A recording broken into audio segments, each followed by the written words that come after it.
सभी मित्रों को सादर नमस्ते। आज हम हिंदू लोगों के उपास्य देव ईश्वर के संबंध में कुछ बात करना चाहते हैं।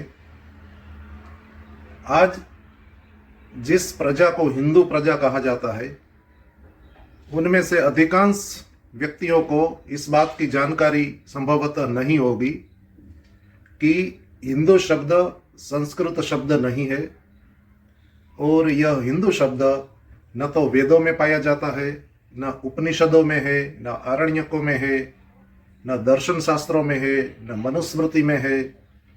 यहाँ तक कि महाभारत और गीता में तथा वाल्मीकि रामायण में भी यह हिंदू शब्द नहीं पाया जाता है। हिंदू शब्द संस्कृत भाषा का नहीं होने से इस शब्द के व्युत्पत्ति परक अर्थ भी नहीं हो सकते हैं। तथापि कई शतकों से यहाँ की जनता को हिंदू शब्द से संबोधित किया जाता है। इसलिए हम यहाँ चर्चा करते समय भारत में और भारत के बाहर जो हिंदू लोग बसते हैं, उनके उपास्य देव के संबंध में कुछ विचार करेंगे। वेदों में और वैदिक साहित्य में विशुद्ध एकेश्वरवाद पाया जाता है। एकेश्वरवाद अर्थात इस सृष्टि में केवल एक ईश्वर ही है, एक से अधिक ईश्वर नहीं हो सकते।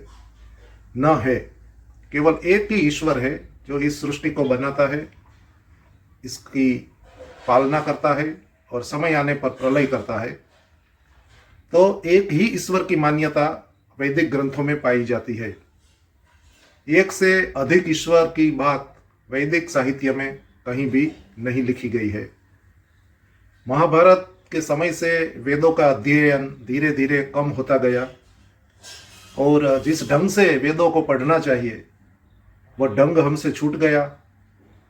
वेदों को पढ़ने के लिए जिस प्रकार के गुरुकुल चाहिए, जिस प्रकार के आचार्य चाहिए, वह सारी व्यवस्था धीरे धीरे लुप्त हो गई और फिर इस देश में मत मतांतरों का आरंभ हुआ। जो एकमात्र वैदिक धर्म प्रचलित था, इसकी जगह अनेक मत पंथ संप्रदायों ने ली। पिछले कुछ वर्षों से भारत में विदेशी मतों का भी आगमन हुआ, इसलिए अन्य मत मजहब भी भारत में प्रचलित है। बहुधा हिंदू प्रजा आस्तिक प्रजा है, ईश्वर में मानने वाली प्रजा है, परलोक में विश्वास रखती है, कर्मफल में विश्वास रखती है, आत्मा की अमरता में विश्वास रखती है। इन बातों में हिंदू प्रजा लगभग एक मत है, परंतु अपने उपास्य देव के संबंध में, ईश्वर के संबंध में मत पंथ संप्रदायों के प्रभाव के कारण बिल्कुल अस्त व्यस्त हो चुकी है। आप किन्हीं 10 हिंदुओं को इकट्ठा कीजिए और उनसे ईश्वर के संबंध में विचार पूछिए। आपको पता चलेगा कि लगभग प्रत्येक व्यक्ति की ईश्वर विषयक विचारधारा अवधारणा पृथक पृथक है। वेदों में जिस ईश्वर का वर्णन किया गया है, उस ईश्वर के बारे में जो विशेषण वैदिक ग्रंथों में मिलते हैं, उन विशेषणों पर ध्यान देने से पता चलता है कि मूल वैदिक लोग केवल एक ही ईश्वर में अपनी निष्ठा रखते थे, जिसका नाम ओम था। ईश्वर का मूल नाम, निज नाम, सर्वोपरि नाम ओम है, जिसका वर्णन वेदों में भी है, उपनिषदों में भी है और अन्य साहित्य में भी मिलता है। यह निर्विवाद है कि जिस ईश्वर की उपासना का विधान वैदिक ग्रंथों में किया गया है, उस ईश्वर का मुख्य और निज नाम ओम है। परंतु आज हम देखते हैं कितने विभिन्न प्रकार के नाम ईश्वर के लिए या ईश्वर के स्थान पर वर्तमान में हिंदू प्रजा विभिन्न ऐतिहासिक पुरुषों को, जड़ वस्तुओं को, पशुओं को, वनस्पतियों को, वृक्षों को, तीर्थों को, नदियों को, पहाड़ों को पूज रही है ईश्वर समझकर।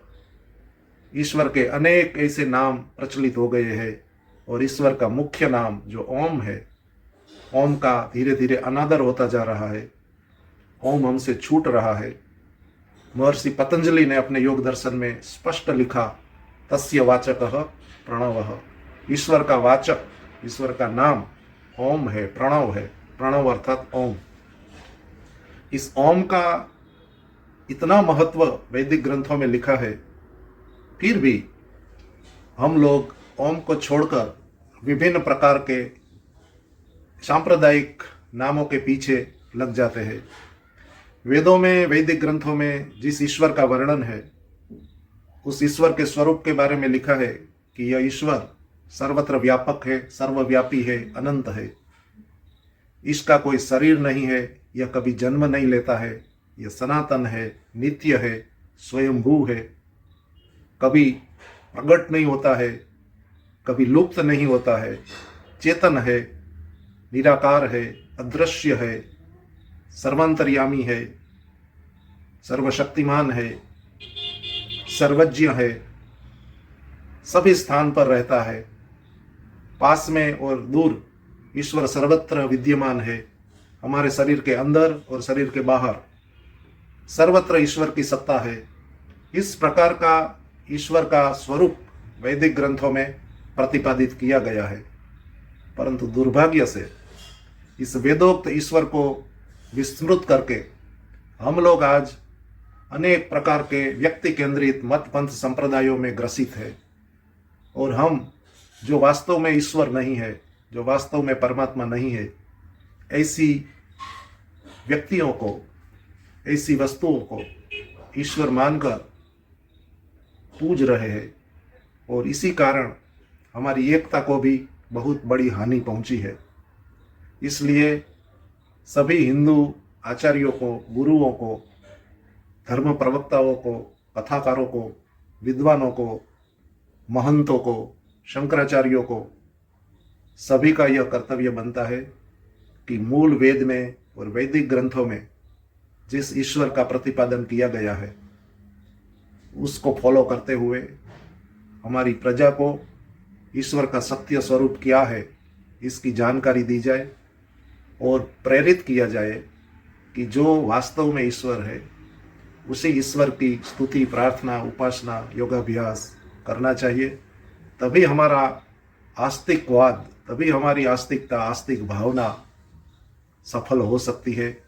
यदि हम उपास्य को पहचानने में ही गलती कर देते हैं तो हमारा आस्तिकवाद कभी भी सुफल नहीं दे सकता है। इस बात की चिंता सभी को करनी चाहिए।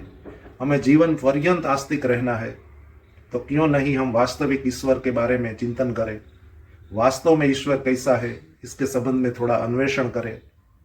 वैदिक ग्रंथों में क्या लिखा गया है ईश्वर के बारे में, इसे पढ़े, इसे समझने का प्रयास करें और हम सभी लोग एकेश्वरवादी होकर एक ही ईश्वर में अपनी निष्ठा रखते हुए न केवल हमारे हिंदू लोगों का परंतु विश्व के सभी मानवों का हित साधन करें तो ये बहुत बड़ी उत्तम बात होगी।